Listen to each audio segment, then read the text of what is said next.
আর্মেনিয়ার পরিস্থিতি কি ইউক্রেন বা জর্জিয়ার মতো হতে যাচ্ছে? 2022 সালে রুশ প্রেসিডেন্ট ভ্লাদিমির পুতিন ইউক্রেনে হামলা করেন। তথাকথিত সেই বিশেষ অভিযান 4 বছরের বেশি সময় ধরে চলছে। ইউক্রেনের 20% অঞ্চল এখন রাশিয়ার দখলে।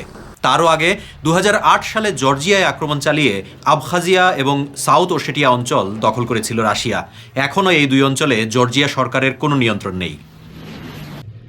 এই দুই ঘটনার পেছনে একটাই কারণ, সাবেক সোভিয়েত ইউনিয়নের অংশ এই দুই দেশই রাশিয়ার বলয় থেকে বের হয়ে ইউরোপীয় ইউনিয়নে যুক্ত হওয়ার আকাঙ্ক্ষা প্রকাশ করেছিল। The South Caucasus, for basically all of its history, has been at the periphery of various empires, the Persian Empire, the Ottoman Empire, the Russian Empire. And I think that's probably something that's still true today. It tends to be kind of where different empires' influences meet one another.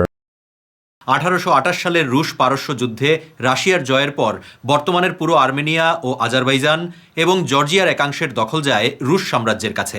তখন থেকে 1991 সালে Soviet ইউনিয়নের পতনের পর স্বাধীন হওয়ার আগ পর্যন্ত ককেশাস অঞ্চলের এই অংশ ছিল রাশিয়ার অধীনেই।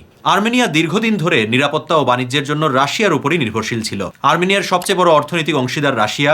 দেশটির মোট বাণিজ্যের 35% বেশি হয় রাশিয়ার সঙ্গে। রাশিয়া থেকে আর্মেনিয়ার 85% প্রাকৃতিক গ্যাস এবং 70% পেট্রোলিয়াম আসে। তাহলে হঠাৎ আর্মেনিয়ার কি হলো? রাশিয়া যখন ইউক্রেনে লড়াইয়ে ব্যস্ত, তখন আজারবাইজান আর্মেনিয়ায় 2022 এবং 2023 সালে 2 দফা হামলা চালিয়ে দুই দেশের মধ্যে বিরোধপূর্ণ অঞ্চল নাগর্নো কারাবাখের দখল নেয়। রুশ শান্তিরক্ষী বাহিনী সেখানে উপস্থিত থাকলেও অভ্যন্তরীণ ব্যাপার উল্লেখ করে আর্মেনিয়াকে তারা কোনো সামরিক সহায়তা করেনি।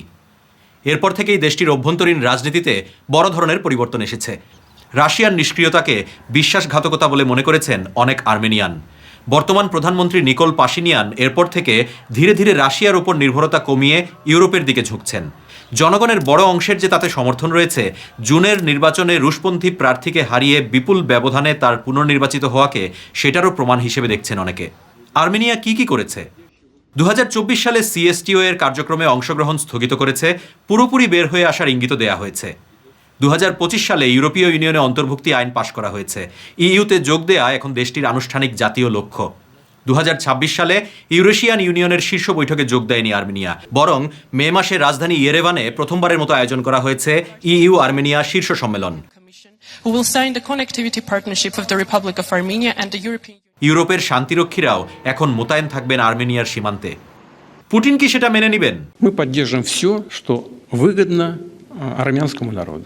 কেবল এইটুকু বললে হয়তো আর্মেনিয়ার তেমন দুশ্চিন্তার ব্যাপার ছিল না, কিন্তু এরপর তিনি বলেছেন, সবকিছু কিভাবে শুরু হয়েছিল? শুরুটা হয়েছিল ইউক্রেনের ইইউতে যুক্ত হওয়ার চেষ্টা করার পর। এখনই অবশ্য রাশিয়ার সঙ্গে পুরো সম্পর্ক ছিন্ন করেনি আর্মেনিয়া। অনেকটা রাশিয়া এবং ইউরোপের মধ্যে ভারসাম্য রক্ষা করার চেষ্টা করছেন পাশিনিয়ান। কিন্তু পুতিন সাফ জানিয়ে দিয়েছেন, ইইউ বা ইইউ এর যে কোনো একটিকে বেছে নিতে হবে আর্মেনিয়াকে।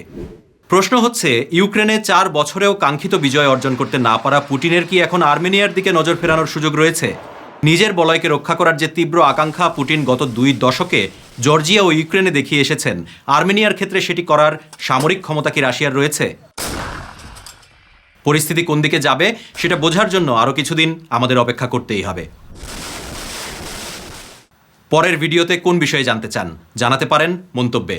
আপনার প্রশ্ন, আমাদের 3 মিনিটের উত্তর।